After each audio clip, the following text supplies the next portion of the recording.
се надеваме дека ќе го задржиме вашето внимание, поради тоа што го заслужуваат овие деца. Јас ќе ми дозволите да започнеме со ред, да ја најавиме Марија Димковска, таа е во средината. Од незината лева страна ни е Силвио Мировски и од незината десна страна е Лука Змејковски. Тие се репрезентативци во кикбокс, кои што се новата млада генерација, за која што ќе слушнеме. Да, ќе слушнеме од Дејан Митровски, председателот на кикбокс и Мајтај Федерацијата на Македонија и селектор на репрезентацијата, и секако Драган Атанасовски, кој што е генерален секретар на Федерацијата и главен тренер. Урко, ќе отвориме со тебе. Нели, ако кажеме Дејан Митровски, можеби некој нема да се сети за кого зборуваме. Колку сте задоволни како федерација, како луѓе од овој спорт, како луѓе кои што го кренавте ги обединивте прво двата спорта, нели, двете федерации во една, и го кренавте на малку повисоко ниво. Колку сте задоволни од настапите во изминатиот период и од овие медали и пехари? Па и јас сум задоволен, и сите тренери се задоволни од успехот на нашите преварувачи. Ние вложуваме во нив, они тоа го покажуваат. Нивната работа и нивната одговорност кон спортот го покажуваат на сите првенства. Пошто нема првенство ние од кое сме се вратиле без медал. Ние сме мала земја и идеме со мал број на преварувачи, доколку другите земји се многу големи земји, многу моќни финансиски, одат по 300, 200, 120 порано. И да, значи, нашите државни, нашето светско првенство брои над 3000 надпреварувачи. И по тоа кажува бројката го каже 68 земји има, јака е конкуренцијата. И ние мала земја, 4 надпреварувачи, 3 медали носи. Чисто да нема недоразбирање, ова е тоа светско првенство, елитата во овој спорт.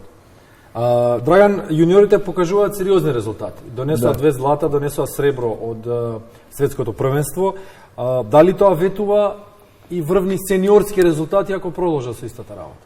Па овака, значи во вако федерацијата, Светска федерација, значи таму јуниорите се поделени на помлади јуниори, тие се 15-16 години, и постари јуниори од 17-18 години.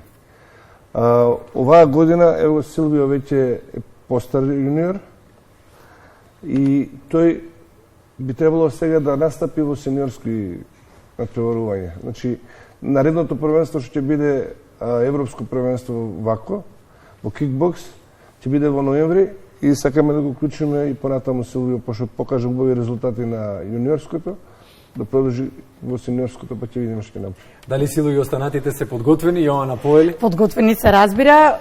За придобивките од кикбоксот за жени можеме многу да зборуваме. И се рушат стереотипите, и се повеќе и жените стануваат свесни какви придобивки има овој вид на спорт за нив. Но професионално да се занимаваш со ова воопшто не е лесно. Сега тука малку повеќе ќе слушнеме, ќе дадеме предност на Марија. Марија, зошто кикбоксот како избор за професионално спортување? Јас го одбрав кикбоксот прокрај мојот татко. Тој беше многу години репрезентативец на Македонија во кикбокс и во 2016 година отвори свој клуб. Па покрај татко ми бев многу мала, имав 8 години, сакав да почнам, па со тек на времето што постара, поќе разбирав и се залюбив во спортот. Лука? Силвио, се извинам, Лука е добре, Силвио. Па јас кикбоксот го одбрав зашто сакав нешто поекстремно и поадреналинско и негде каде што ќе можам да се докажам самиот.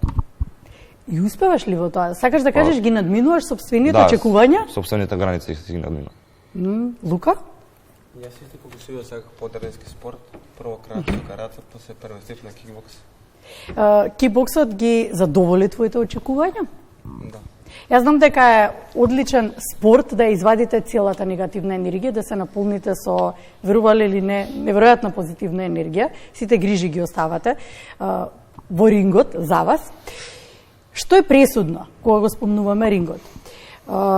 Физичката подготвеност, кога ќе влезете во рингот со противникот, психичката подготвеност или пак техниката која што ја учите во рамките на подготвувањето, страна пренесена на тренерот и така?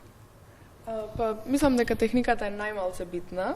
Мислам, нормално битна е техниката, ама најбитно е, според мене, психичкиот дел и физичкиот дел.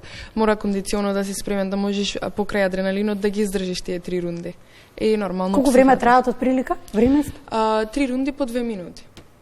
Но се адреналински се интензивни тие 2 минути. Тоа, ако ги споредиме, тренер, селектор, што значи тоа, ако ги споредиме тие 2 минути, вака во нормален живот, што значат колку? Нормален живот значи една недела да ти помине во 2 минути. 2 минути. Многу брзо. Силвија? Па ја мислам дека сите три имаат улога, од што ги наведовте, но највише има психички дел. Покрај психички дел, мислам дека има многу голем улога искуството. Верувам дека секоја борба си носи поголемо искуство, да, се разбира. Лука, тука ќе ве потпрашам нешто, но да го слушнаме и Лука. Јас мислам дека физичкиот има и психичкиот навеќе. Како заедно, сплотени. И сега, ако велиме дека искуството си го прави своето, дека психичката подготвеност е онаа која што е пресудна, што значи вашите очи кога ќе ги погледнат надвор од мрежата и тренерот и селекторот? Ги во позадина на фотографијата. Да, што значи тоа? Дали тоа значи за вас уште еден голем поттик и енергија и волја и сила, или можеби страф, леле, дали добро ги поминав овие 2 минути, па сега следниве како ќе бидат? Зависи. Кој гледа пострашно? Значи, ја би се надоврзал на ова. Тука? Го поздравиме. Надоврзете се, Кој што е слободно. тука во студиото. Не е проблема за они кој не погледна. Значи, тука се развива тактика и тактика ние ја спроведуваме во тие 2 минути. Значи, ние комуницираме со надпреварувачите и многу Сакате битно да е кажете да со не... поглед се разбирате. Па и со зборување, значи они слушаат без разлика што работат горе на ринг. Слушаат што треба да работат. И гледаме дали ќе ги исполнат или нема да ги исполнат очекувањата. Значи, дали може да се снајде во таа ситуација и дали ќе ги заврши задачите што ја се дадени. Добро, колку е тоа лесно, тешко, оти ние цело време додека зборуваме вака тука со вас, имаме слушалки во едното уво и сме поврзани со режија. И знаеме дека навистина е една умешност да успееш да зборуваш тука, да ве слушам вас и да ги слушам колегите од режија.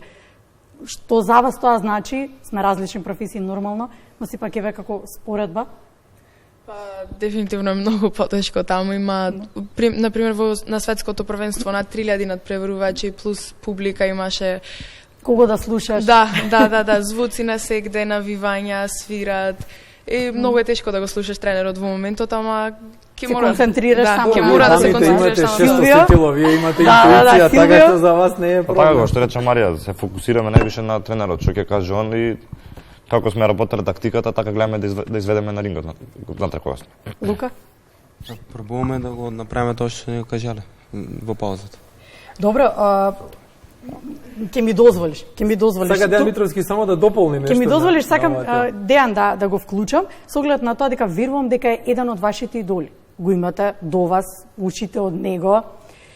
Што значи тоа за вас? Вие сте многу млади. Што значи тоа за вас како прилика, како можност да учите од него, да ви е тука блиску до вас? Се огледате животни техники, што се ви пренесува? Силвија? Ајде, кажи што се ти раскажува, ајде, кажи слободно. Нема во детали, нема. Ќе ни каже Дејан за моментот од претходно? Па додека борецот е во ринг, тој го слуша и најмалиот звук, упатен од нас тренерите. Значи шише да падне доле, ја мислам дека го слушате и тоа. Да, има бучева, има галама, има и други рингови каде уисто паралелно се одвиваат уште на некад на 18 борилишта, некад на 14 борилишта, у исто време има борби, сите тренери викат на своите борци, им дават инструкции и така да мислам дека борците додека се во ринг слушаат све што е упатено од тренерот. Значи тоа е еден организиран хаос. Точно, хаос, ама тој хаос мора да го контролираш и да селектира звуци, да слушаш тој што ти е потребен, пошто борбата додека еден збравувач ја води у ринг, истото се води и од нашиот таго. А велат дека шахот е тежок спорт. Ајде сега да видиме. Шахот нема помош некој да ти помогне како да играш со фигурите, ако има помош од тренерите. Во шахот имаш време да размислиш, овде немаш време да размислиш. Убаво што го споменавте тоа, немаш време да размислуваш колку секунди се потребни да ја донесеш вистинската одлука. Па немаш секунди. Помалку од секунди. Со Да, помалку секунди. Помалку. Мора онма кога ќе го слушнеш тренерот да ти каже нешто да направиш, мора во истата секунда ти веќе да почнеш да го правиш тоа. Нема време за трошење, 2 минути се. Така.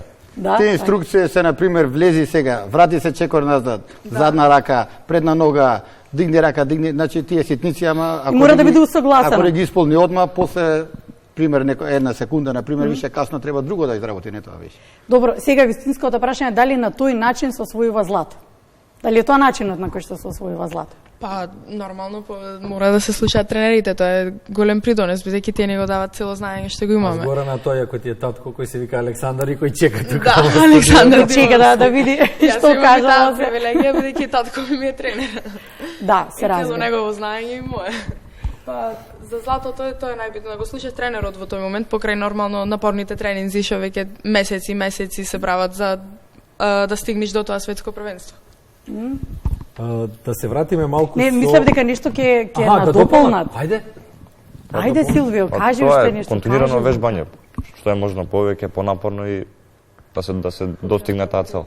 Повеќе надпревари, како што реков, искуство повеќе да се збира и тоа. После секоја борба, Лука кажи. Да имаш искуство да тренираме и така, да ги слушаме тренерите. Лука повеќе работи од колку што зборува. Добро, да. Сите надпреварувачи исто се тешки се разборења, али у рингот не зборат. Да, така. Одлични. Каде што треба? Одлични сте, сите тројца сте одлични. Да.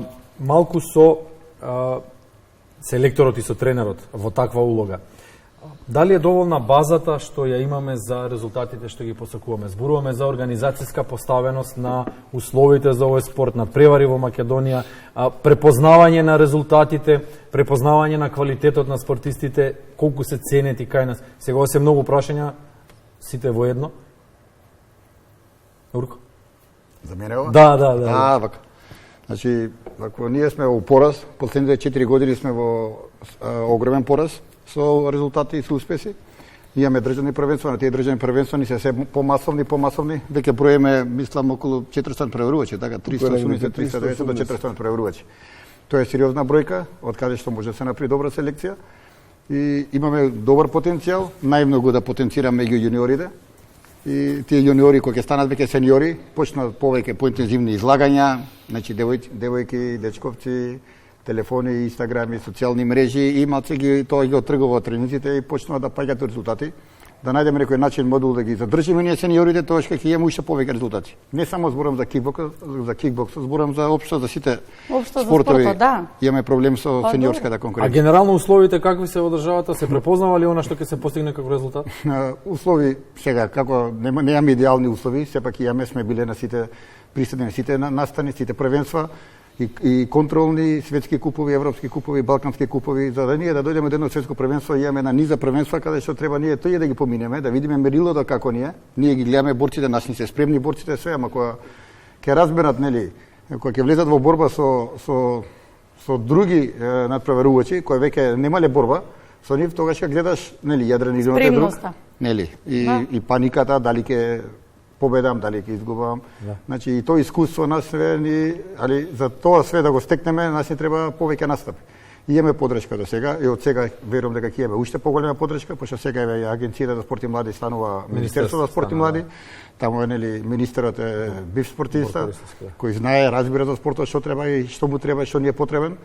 И најбитна работа е да се оддели колективниот спорт од поединечниот спорт како би дошле до изради. Драган, како поминува денот, како поминува микроциклус, како поминува еден годишен циклус на еден надпреварувач кај нас? Па све во континуирана работа. Значи, микроциклус и макроциклус, тие се два различни циклуси каде што се спроведуваат припремите и тренизите. Значи, ние уште на почетокот, конкретно ќе кажам со Силвио, на почетокот на годината базиравме неколку контролни надпревари што ќе ги направиме и така ќе ја тампираме кондицијата во нагорна линија. Значи, почнавме прво со државното првенство, помина како што треба, потоа имавме Балканско првенство, исто таму зема прво место, па имавме контролно на Европски куп и таму земавме злато, па последната вакво што беше проверка беше Светскиот куп во Унгарија и таму земавме злато. Ориентирно борците со кои се сретна Силвио беа истите. Релативно тука.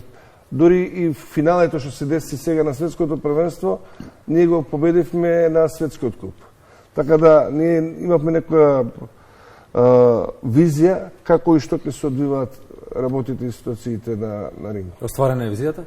Па да. За сега. Да. А сега во календарот што следи понатаму, како ќе се одвива годината, сега ова прашање за кого е од вас двајца поточно? Па до крај на годината имаме уште едно светско европско сениорско првенство. Имаме едно 3 купа, едниот е 20 европски и 2 балкански купа имаме. Тешањ, Тешањ, Белград и Ниш. Ке завршат. Се разбира дека ќе завршат, ве слушав внимателно и самата најава беше дека ние сме мала земја, но со големи резултати. Така беше. Да постигнете големи резултати. Да постигнете уште поголеми резултати. А тоа се согласивме дека ќе го постигнете со многу работа. Така, ме интересира како живеете секојдневно, како еден репрезентативец се живее, колку тренинзи имате, што јадете, што пиете, кога легнувате, имате ли некој режим? Па да, мора секој спортист да има. Посебно бидејќи јас и Силвија за ова, Лука е на плюс категорија.